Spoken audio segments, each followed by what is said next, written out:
Hello, welcome to First Tuesdays.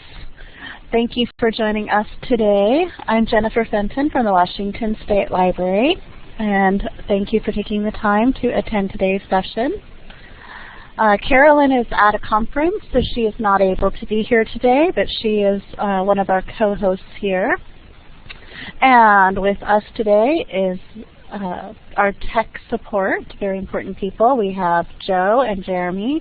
So if you are having trouble hearing or seeing what's going on, please give a shout out, and one of them will be happy to assist you. So First Tuesdays is brought to you by the Washington State Library with funding from the Institute of Museum and Library Services. And welcome, Anna. Thank you for joining us. So I think actually today I know pretty much everyone, but go ahead just so that those that don't know everyone know who you are and where you are from. And welcome Zola, who just joined us. And please go ahead and type in chat the library that you are representing today. And today's program is a program with a couple of my colleagues from different parts of the Washington State Library. The Washington State Library has several things that we do, including serving those patrons that are in institutions. And so today I'm very pleased to have a couple of staff with us from those institutional libraries, and they really get in there and they work with challenging patrons every day and do an amazing job. So today you will be hearing from Anna and Kathleen, so please welcome Anna to get us started. Good morning, everyone. My name is Anna Nash, and I will be telling you a little about what it's like to work in a prison library. So the slide that's up now is the Institutional Library Services Mission Statement, and it reads, with spirit and fortitude, ILS branch staff enhance the quality of life for unique populations by providing a welcoming, neutral, and secure place where informational, educational, and recreational needs are met. And the unique populations that we serve are in Washington State prisons and state hospitals. All told, there are 9 branches in prisons and 2 in state hospitals.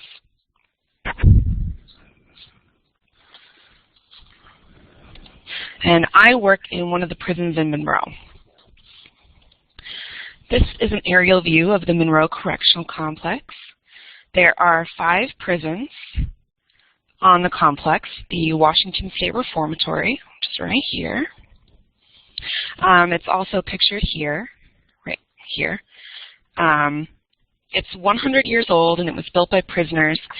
It's been updated through the years. The building that I work in was built in the 80s, but the living units and the administration building are original. Then there's Twin Rivers Unit, where we have another branch. There's the Special Offenders Unit, where inmates who have mental illness or disabilities that prevent them from being in regular population are housed, and the Intensive Management Unit, which are these little star-shaped things right there. Oh, and the Minimum Security Unit, which is right here. And I work in that building. It's the Program and Activities Building in the Washington State Reformatory. So now I'm going to really quickly explain security and custody.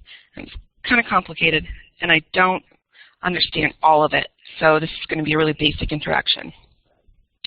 A prison has security levels, and it houses inmates who have a custody level. An inmate who has a lower custody level can be housed in a prison with a higher security level, but not vice versa.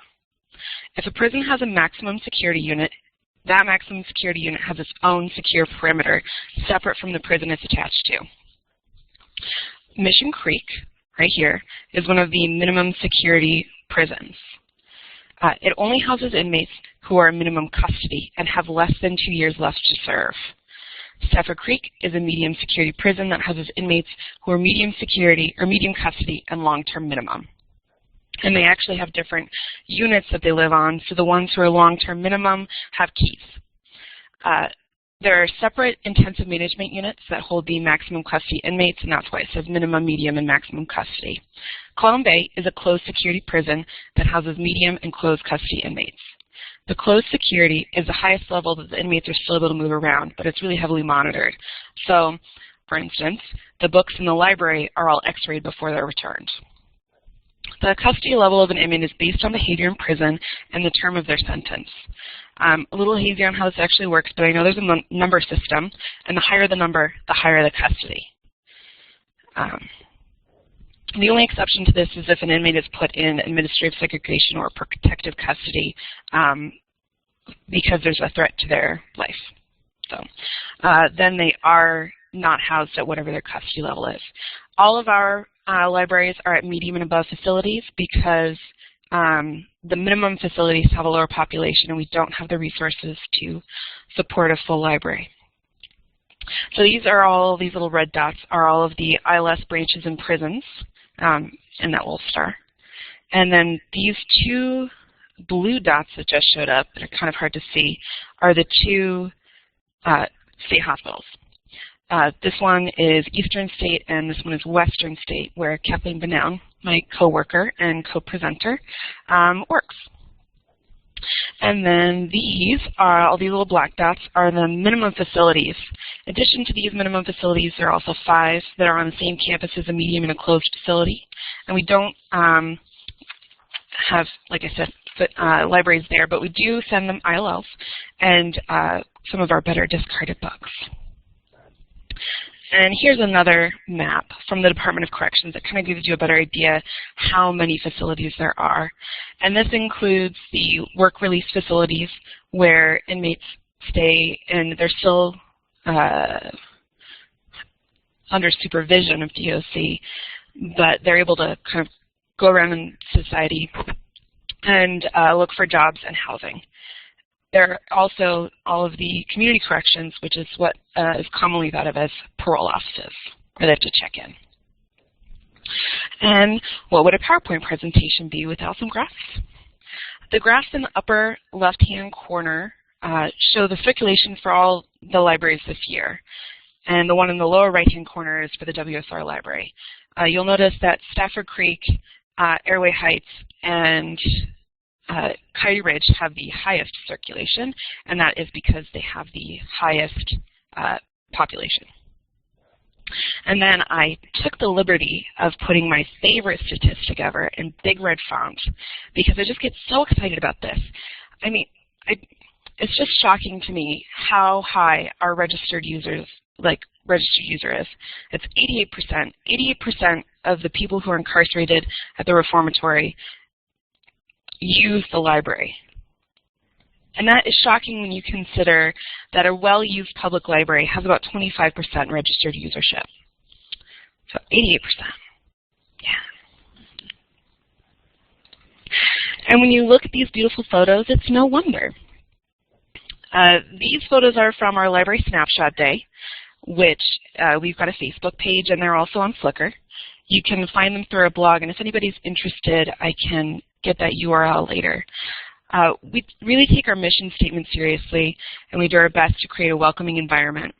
And this means we don't infract, which is the DOC version of discipline, or intimidate, or yell, or stamp our magazines to high heaven. We are nice, and we genuinely try to help. We're pretty much amazing.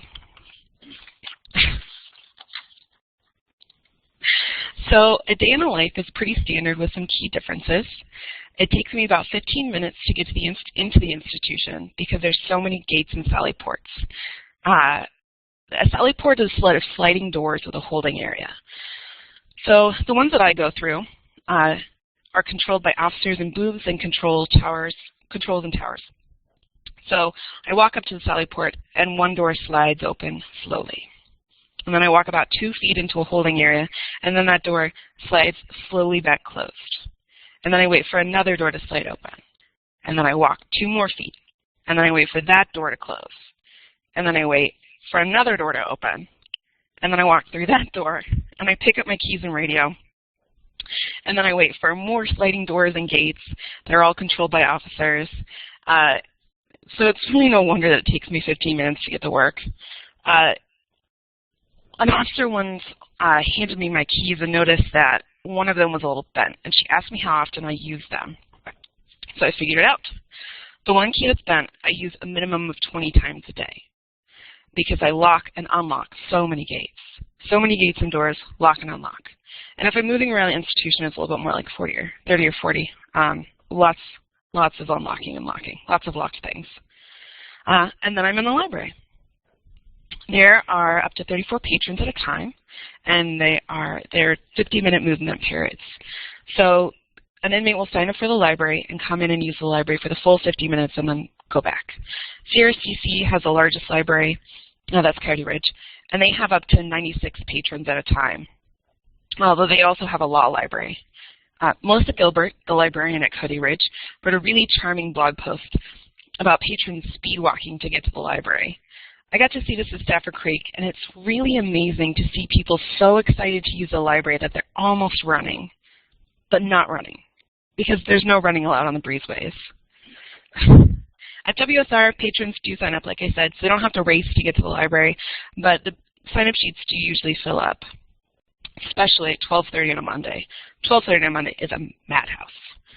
So I'm the only library staff, so all the daily tasks usually fall to me, really mundane things like opening the mail and processing ILLs and magazines and answering information requests. There are 4 clerks that work for me, and they do all the circulation, shelving, and mending, all of processing, and helping the patrons. But anything that usually falls to a staff person is my job. One of the other side effects of being the only library staff is that all of my coworkers are scattered around the state. And what this means is email. Email, email, email. So much email. It's the only way we can communicate and get to know each other. So I've gotten really good at instilling my personality into email. This was definitely the most difficult transition for me, not having a coworker, but it really has taught me to work online a little bit more. There are 3 different movement periods in the building where I work. 3 hours in the morning, 3 in the afternoon, and 2.5 in the evening. In between, the building is closed and the inmates are all sent back to the units and they're counted and then they eat.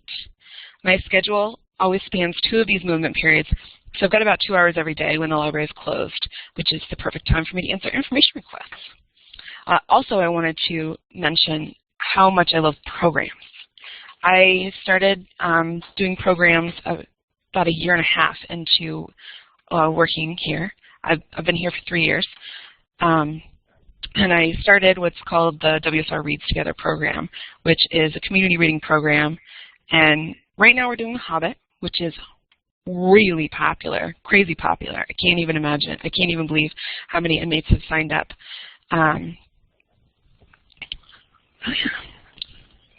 Sorry, I just noticed Anna's comment. Yes, it's very popular. The library is very popular. We also just finished Poetry Month, which was a big draw. We had a local poet teach a workshop, and we had a discussion, and we had a library poetry slam, which was really very popular. It's always just so exciting to see how eager the patrons are for programming. These are 2 examples of information requests that we get. The one on the left is a Washington State Library form, and the one on the right is a Department of Corrections kite. A kite is a form of correspondence from inmates to staff. We get all sorts of information requests from general population and the intensive management units. The most popular ones are biographies from the IMU, book lists, addresses, reentry information. Along the same vein, school information, small business, anything and everything. The interesting thing about working in a prison library is that your patrons don't have access to the internet, which is an interesting thing to think about. So you can't say, well, let me help you find a website that will serve your purpose. Instead, it's, I will find this and provide it for you. So much like verbal information requests, these can range from really fascinating to really confounding, with the added difficulty of, if they are confounding, you have to write a response and send it back to them and then wait for another response to be able to actually answer their request. So, now some tips from a prison library. One of the things Jennifer initially approached us about was how to deal with potentially dangerous patrons. So this slide was created to kind of reflect that. I'd like to give a quick little disclaimer here and tell you that the safety in my library is going to be a little out of whack with any safety you'd experience in a public, academic, or school library. There are correctional officers. There's 2 cameras. There's windows everywhere, security mirrors. I wear a radio that has a panic button. I have been trained. We had 6 weeks of training to be able to respond to any incidences. I went through self-defense. Also, my patrons aren't on drugs. There might be something smuggled in, but for the most part, my patrons are not also, do not have the added difficulty of kind of combating whatever difficult high they're going through. So, all considered, I'm really well prepared for any incident that might arise. As far as safety in your libraries goes, I would say the best things that you can do is you can plan ahead. If you think, how would you react if 2 patrons started fighting? Who would be in charge of an incident before the police arrived? How would you deal with a patron who's stalking a staff member or another patron? If you ask these questions in advance, you'll be more prepared for if situations might arise.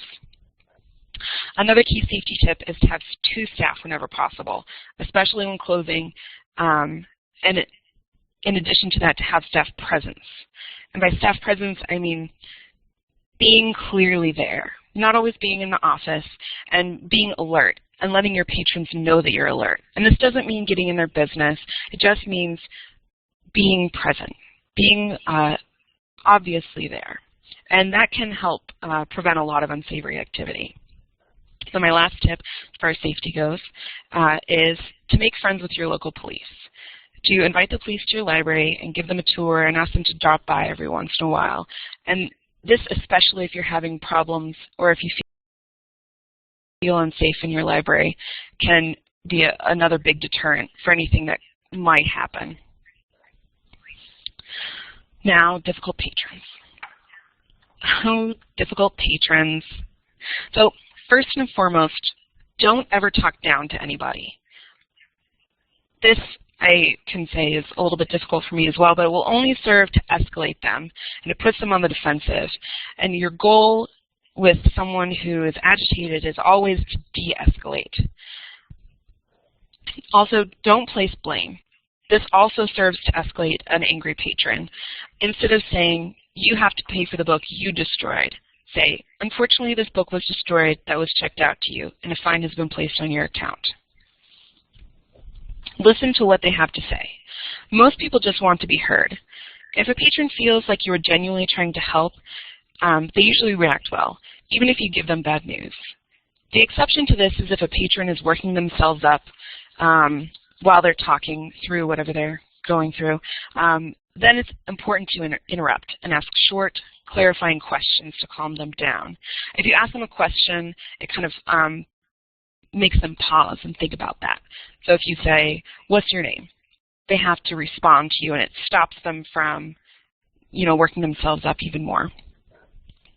I also delay. And I've used this several times, especially for something that's been a book that's been missing or claimed to return.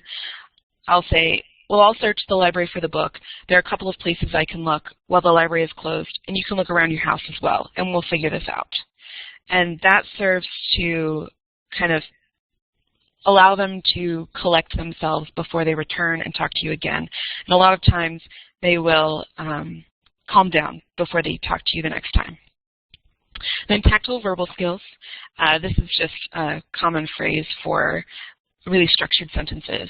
And I use these in 2 different workplaces. I use them at a homeless shelter that I worked at, and then also for my Department of Corrections training.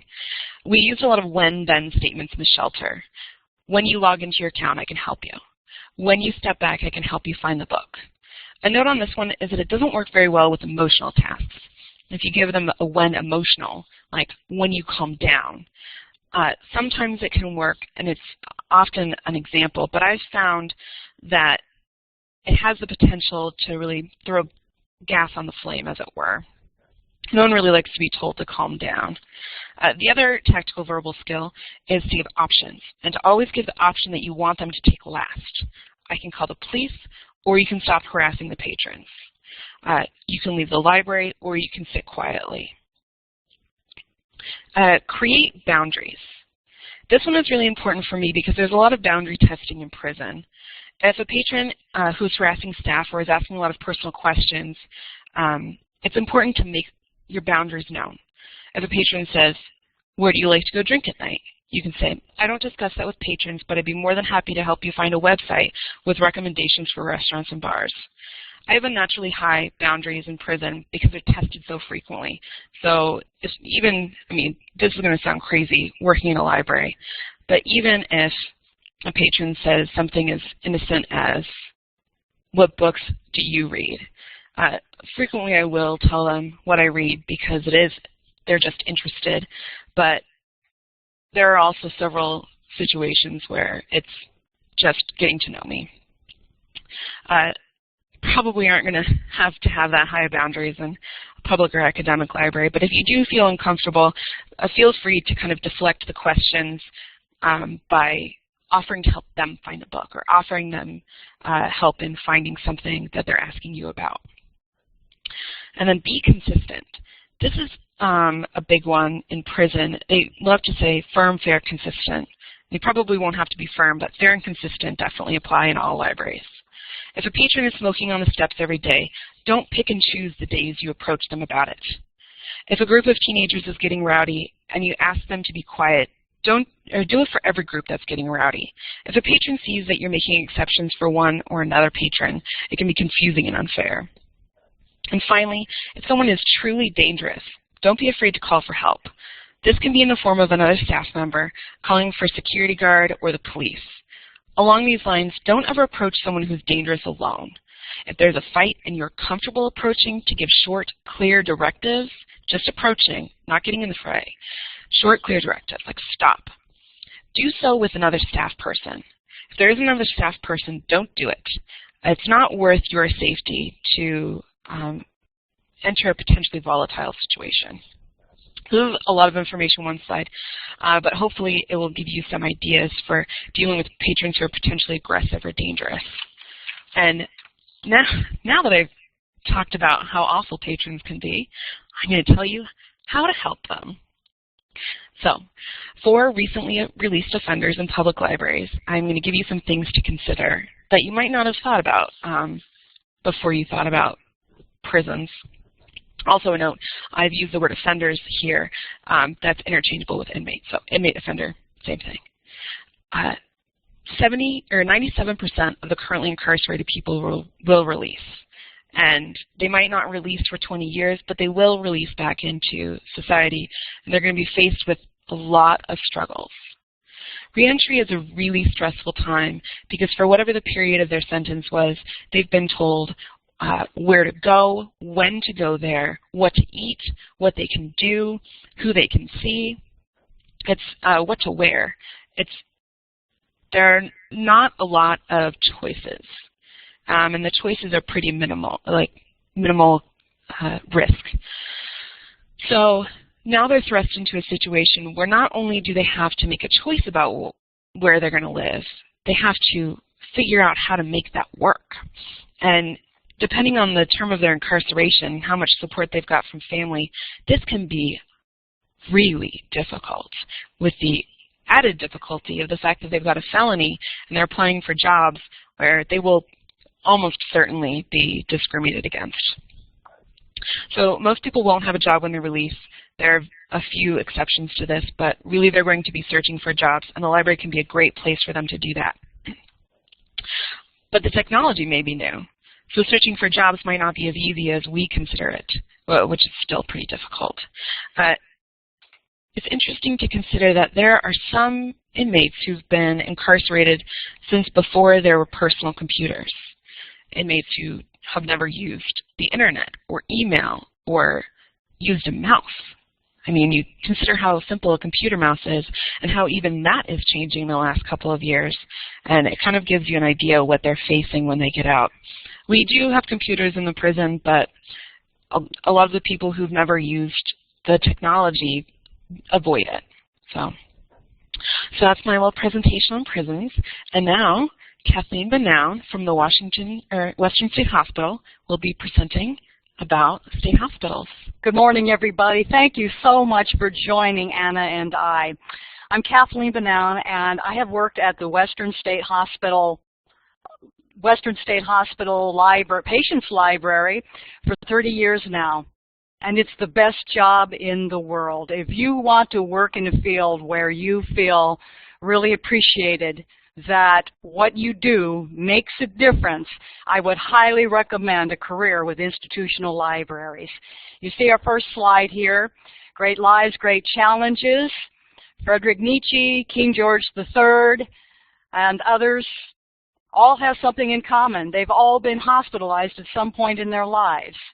Malcolm X, Nelson Mandela, St. Paul, and others have spent time in prison at some time. I want to tell you a little bit about mental illness, and that is it is no respecter of persons. There is no personality type that becomes mentally ill. It can happen to anybody at any time in their lifetime. There are two major disorders that are, when it becomes to a critical point, that a person will need intervention, and it will probably be in a large metropolitan hospital or at the state hospital.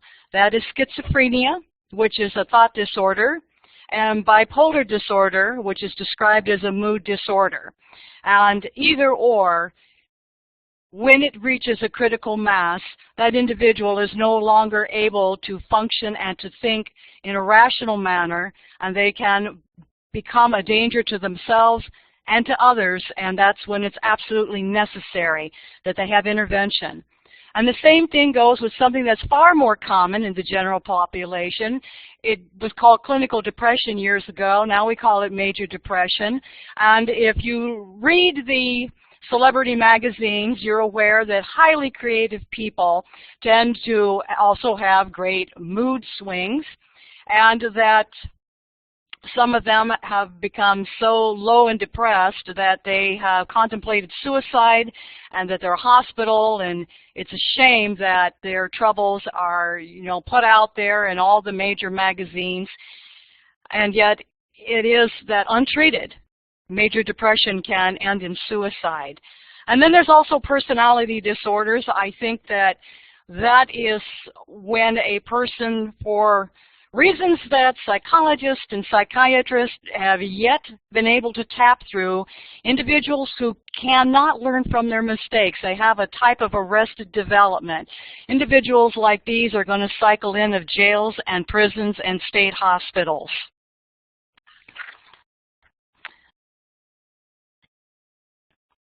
I want to tell you how institutional libraries got started in Washington State. Well, first it started with federal library grants in the 1960s to develop on-site libraries in all the major state institutions in all of the states. Now here in Washington State, at first, those grant monies were sent to large public libraries that were within the geographic location to provide both staffing and materials. Pierce and King County libraries, they lived in the geographic area where there were the most state institutions. And eventually, because finding staff and materials collection became more and more challenging as these institutions began to fill up more and more, that in the mid-1970s, Washington State Library began to consolidate all of the institutional libraries and do so to this day. I'm going to talk about the two state hospitals. That would be Eastern State Hospital and Western State Hospital. Before cutbacks about 8 years ago, there were two libraries. There was a staff research library that was used not only by staff, but by people all around the world. And both libraries contain professional literature in psychiatry, psychology, nursing, social work, occupational and recreation fields. And then, of course, there was a patients library where I worked. And we offered popular books, magazines, films, music. We, of course, had a collection emphasis on mind-body wellness. We loaned out audio-visual. That would include records, and then, of course, as technology changed, we went to videos and DVDs and music cassettes and music CDs. We also have a program in all of the institutional libraries where nobody can run a library by themselves. That's impossible. And so we have a crew. The prisons have inmates that are trained to perform all manner of circulation procedures and some small ready reference. And the state hospitals, we also have library clerks. They're responsible mostly for putting materials on the shelf and also easy reference to tell people where things are on the shelf. Some of the things that we have done, and even recently, are poetry classes. I have to tell one story.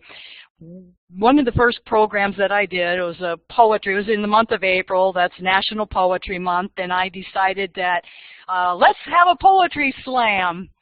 And we invited our folks to come in, and I was absolutely humbled by the talent of the men and women who were in the hospital seeking help, and yet they stood up in a group of people in the library and they told poetry that they had composed themselves.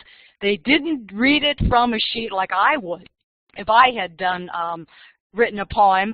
They did it from their hearts, and I'll never forget it.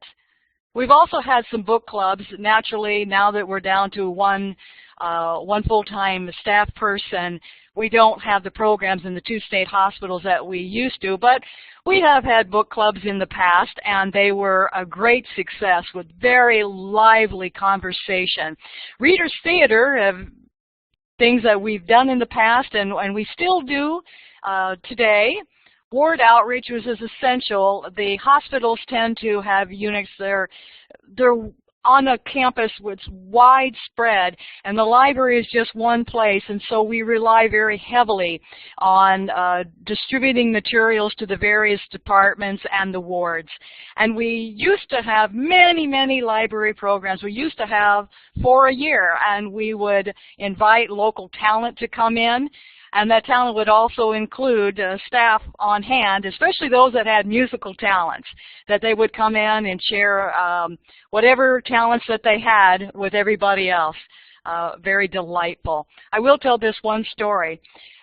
I was on a ward doing a library program, and a man in a wheelchair summoned me over after my program was finished, and I leaned towards him, and he said, "When I was a boy, my father was a world-famous archaeologist, and he helped to uncover the ancient city of Petra.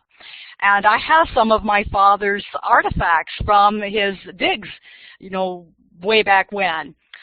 And I said, "My wife could bring them in. You could do another library program."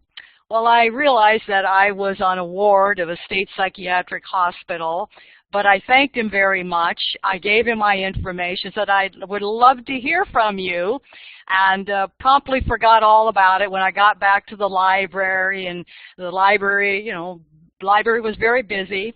The next day, my boss got a phone call. It was the wife of the man that I had talked to on the ward. And yes, indeed, she would be delighted to come in and do a program and show the artifacts of her former father-in-law, who indeed was a world-class archaeologist who had traveled for and written for the National Geographic. And very soon we had an open house. We invited individuals, and she came. Her husband came as well. They made sure that he had a front row seat. And while she was presenting, if she gave a fact that wasn't quite correct, he would gently but firmly correct her information. And she must have done a very good job, because he cried a little bit. He was so proud of her, and he was so proud that other people could hear the story of his father. And I have to say, I was proud too. Proud that I was able to offer an open house so that everybody could share in this man's memories of his father, who had a most remarkable life. This next picture comes from Western State Hospital, and guess what? It still looks very much like that, although sad to say, that magnificent wooden card catalog is a thing of the past. We have 2 internet stations there, and in compliance with our host institution, patients must have a staff partner in order to access the internet, but we do have internet access. I will tell you this about Western State Hospital Library. In its current location, as you see in this picture, we opened in a building in 1950, but here's what happened. Life happens, as you know, and in 1947, there was a horrific fire at Western State Hospital. It destroyed 3 wards. 100 people were displaced. 2 years after that, there was an earthquake, not unlike the Nisqually earthquake of 2001, which damaged more wards, which left more people homeless. And so the legislature had to take money that had been set aside for this library research building to open in 1950 and use that money to create temporary housing until more wards could be built on the campus. And so on grand opening day at the library building, there was not a single book, there was not a single librarian. And they had to call a special session of the legislature in order to find the funding so that we could have a staff library collection, a patient library collection, and staff to run them both. Here is librarian Lathine Parks. She had a career with the Pierce County Library for many years, but she started with the Washington State Library. These are hospital volunteers with her. This is Jan Walsh, who also began her career with the Washington State Library with the Western State Hospital. This is part of the hospital right here and right now, and yes, funding is, we are very, very frugal with our money. Those bookshelves and that furniture you see have been with us, most of them, since 1950.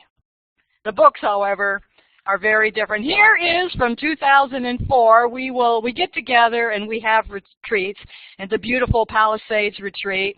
And here's the ILS gang from 2004. This picture, I want to take a step back. Here's a lovely picture that comes to us from Alliance, Ohio. Here's the kind of library scenes that I remember from my childhood when I visited the Tacoma Public Library. This would probably be a scene at the Tacoma Public Library today, which brings us to the point, so how did this happen? Why are there so many homeless individuals and homeless mentally ill that are coming in and, in a way, camping out in public libraries? How did it all come about?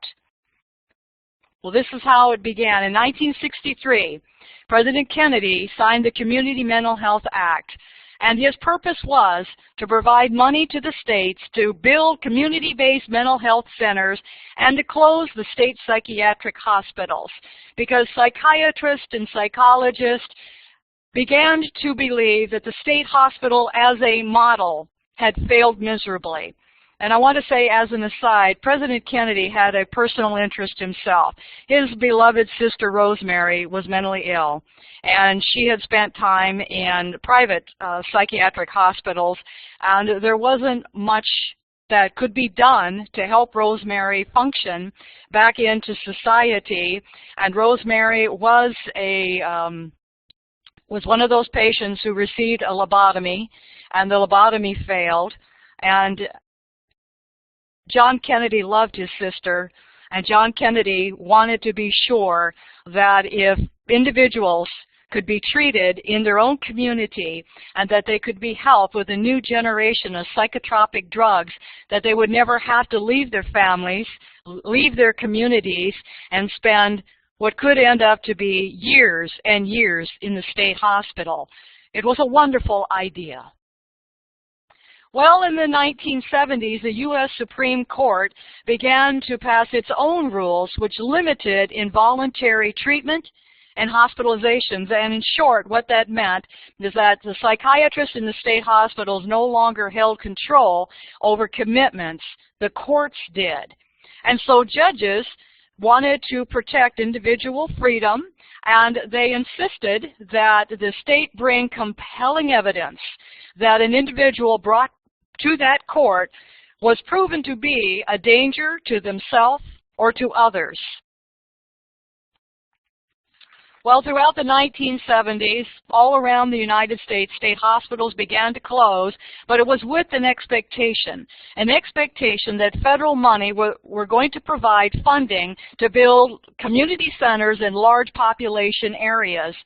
But what happened is, as the state hospitals closed, population in America boomed. It boomed because the immigration laws also changed around the same time, and I should tell you that 1 to 3% of any population anywhere in the world will have a psychiatric disability that is so disabling they will need intervention. And so as the state hospitals began to close and the population in the United States began to grow just because of Americans having more children and new Americans coming to America, and some of their family members needing psychiatric care, there was nowhere to go because the need for care, especially long-term care and housing, far exceeded the state's or the federal budgets at that time. Here's a picture of the third psychiatric hospital in Washington State. Western State Hospital and Eastern State Hospital, which is outside of Spokane, Washington, still take care of people that are in crisis. But there used to be a third one that took care of individuals from King County on up to the Canada border, and they closed their doors in 1973. I'm going to go back a little further. In 1955, the patient census at these three state hospitals exceeded over 10,000 people, and I am not talking about those individuals who were at Fircrest and Rainier schools. So they closed Northern State Hospital in 1973. Many patients were discharged back to their community, but those communities probably lacked adequate community support programs, especially if they were the smaller communities. Some were successful. They took the medications. They had within themselves the ability to see their own triggers, but some returned for care in a state hospital because they had what we call in the jargon a dual diagnosis, that mental illness was one facet of their troubles. Another was that they had a drug or alcohol problem. And so they often would, upon discharge from the state hospital, stop taking the medications prescribed to them in favor of street drugs that they thought made them feel much better. And so they would get back into trouble. And of course, some ended up homeless again because they would be discharged into a group setting. They would violate the rules of the group home, and all group homes will not allow street drugs and alcohol to be brought in. And if a person violates these rules over time, they will be told to leave. And that's when, at that point, they will become homeless, and does not include those who refuse to have supervision of any kind, that they choose to be homeless. Here's some recent statistics that come from the website for DSHS. Western State Hospital serves 28 counties, and at this moment in time, there is an 800 maximum bed facility. At Eastern State Hospital, there's 300. And as you could probably figure out, if we used to house 10,000 individuals in 3 state hospitals in 1955, when the state population was much lower, where are people going today? I think you can probably guess. This is a side. If you'd like to learn more about public policy regarding mental illness, there are 2 outstanding documentaries that you can watch at your leisure on YouTube. And I've cited them here, and afterwards you'll be able to access this information by looking at our archives from our program. And so, Is this fella a problem patron, or is he a possibility? It depends on how you look at it. One of the very popular books that have come out recently is Breakfast and Sally by Richard Lemieux. And there's this quote from his book: "The library was another sanctuary for the homeless. There was always plenty for everyone, rich and poor. Those without a roof over their heads could escape with Woolf, Kafka, or Robert Louis Stevenson and have shelter from the heat, the cold, and the pain." In 2002, Aisha Harvey, for her master's thesis, interviewed 5 street people and asked them, from their point of view, their perspective about public library services. And these 5 individuals, they had different opinions, of course, but 4 things that all 5 of them said consistently was that they loved their libraries because their libraries were safe, they were warm, they were clean.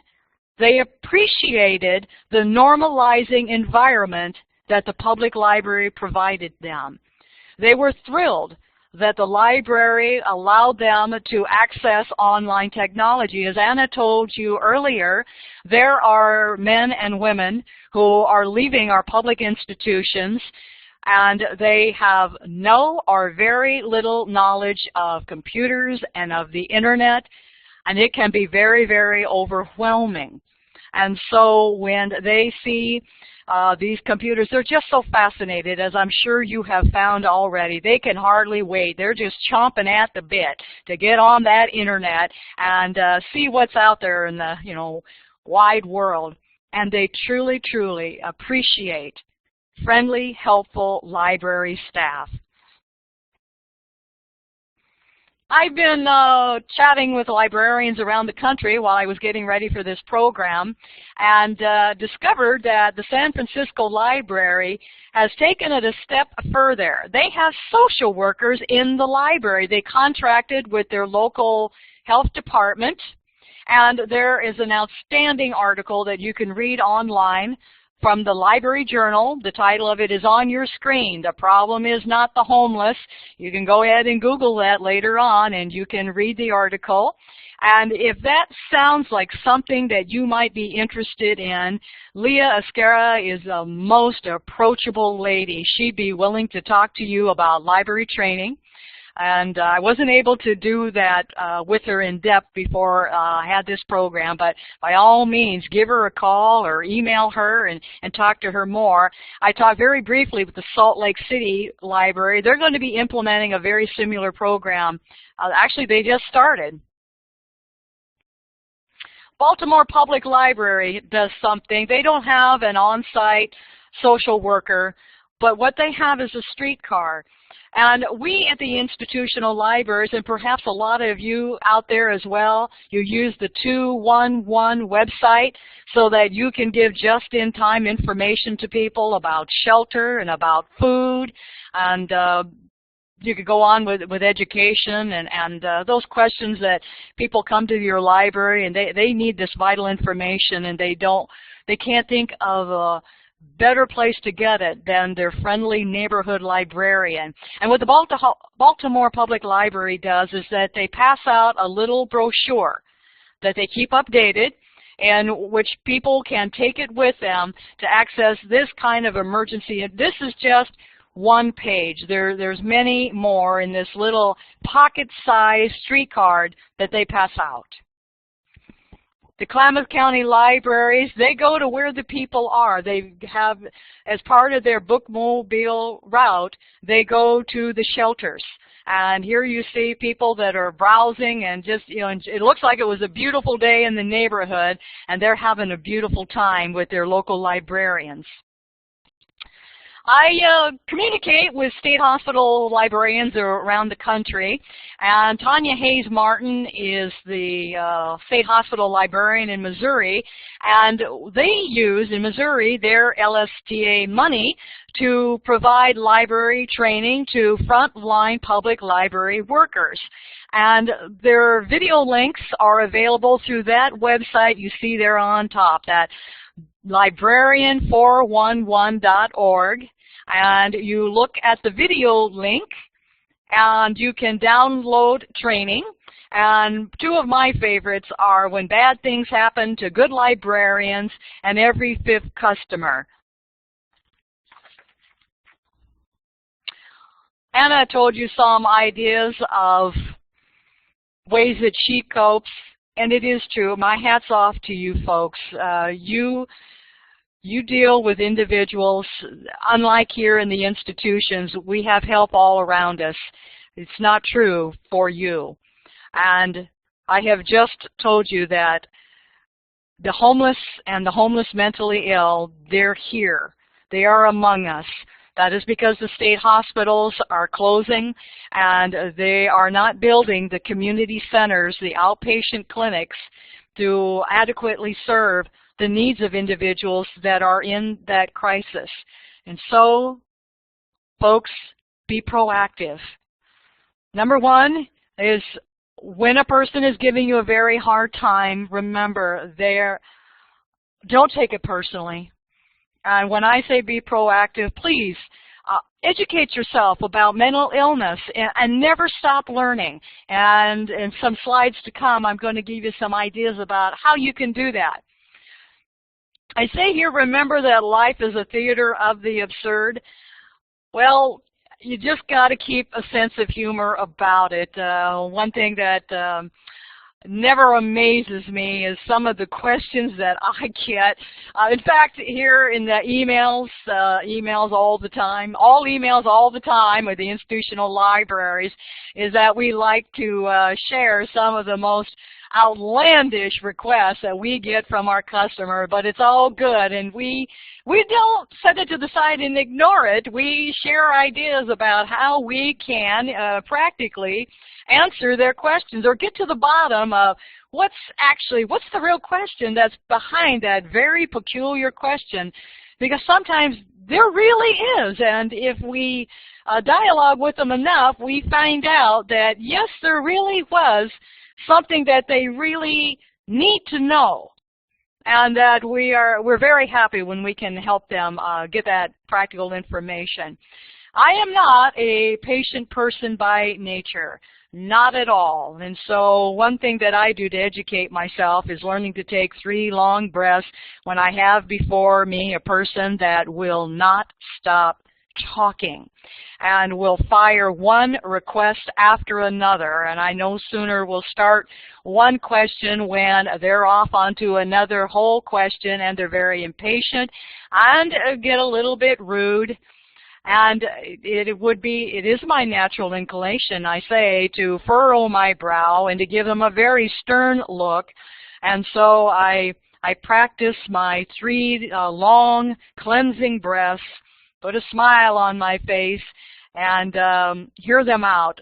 Sometimes I have found that saying nothing until they get it out of their system, it helps me, because once they stop talking and look at me expectantly and give me permission, so to speak, that I can start talking and questioning them, that the real reference question interview begins. Kindness and empathy have never failed me. And one thing that I've learned to watch over the years is I try to watch my tone of voice, and I try to pay attention to my body language.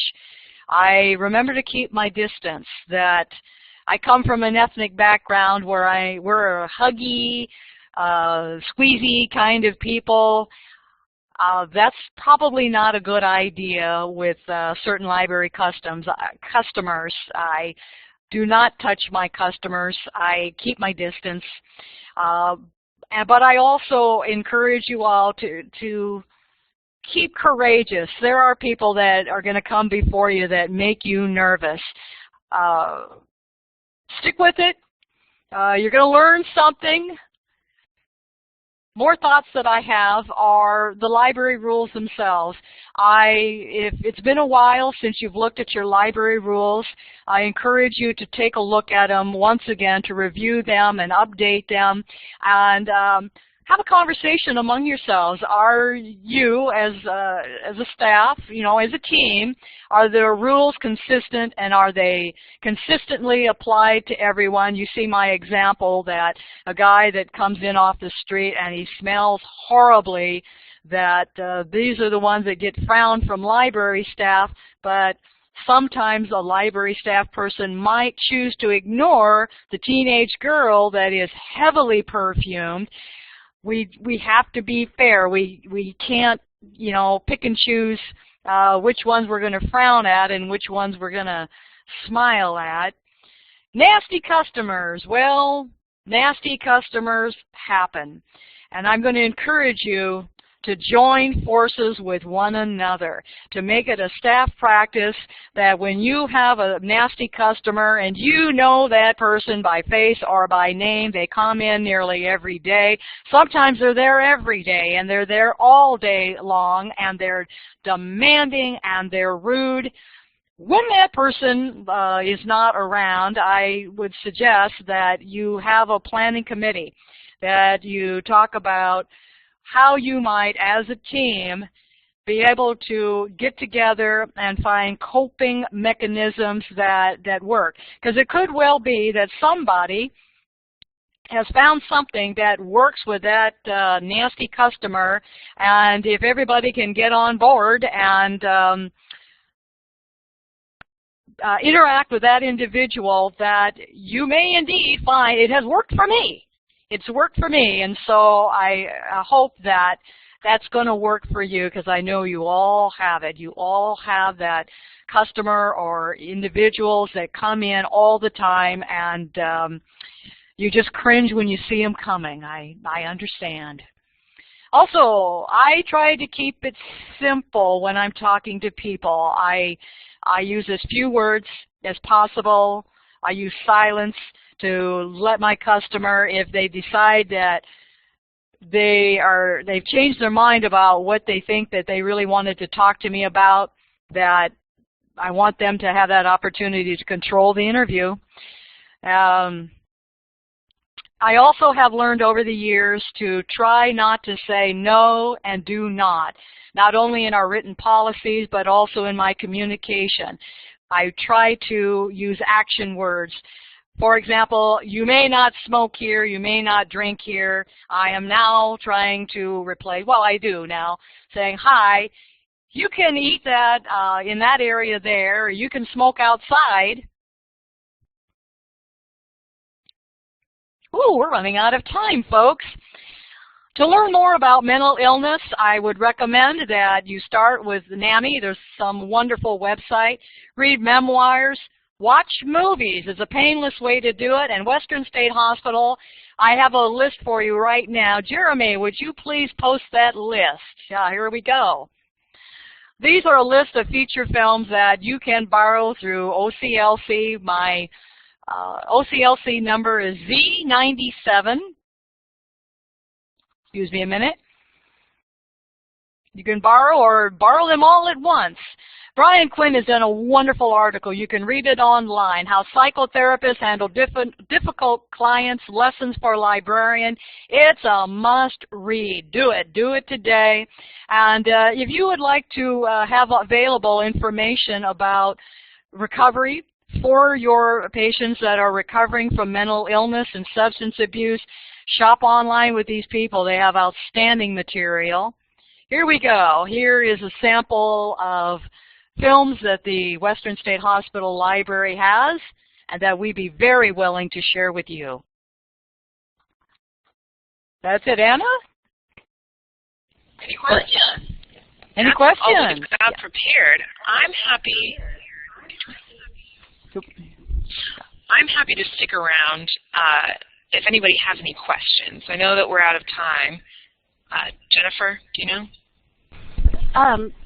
Go ahead. If anyone has any questions, please, we invite you to either use your microphone or type it in chat. And thank you so much. That was great, ladies. Wonderful information. And if anybody has any questions for either of us, we can be reached by email. I'm sure I'm speaking for Kathleen now, but I'm sure we'd be more than happy to answer your questions via email as well.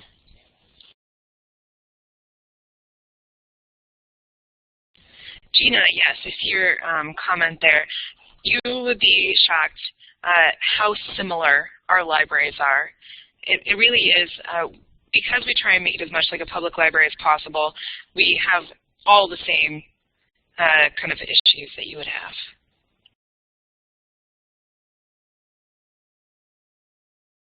Thank you. I'm going to go ahead and stop the recording and invite everyone to come back next month for a First Tuesdays on Preservation with Diane Hutchins from the Washington State Library.